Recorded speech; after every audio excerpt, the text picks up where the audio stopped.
Squadron leader Rakesh Sharma, सारे राष्ट्र का ध्यान आपके तरफ है और हम सब आपको बधाई देते हैं। यह एक ऐतिहासिक कदम है।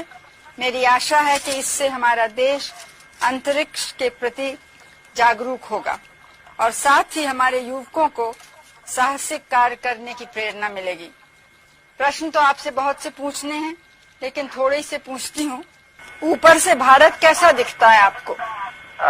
जी, मैं बगैर किसी झिझक के कह सकता हूँ कि सारे जहां से अच्छा।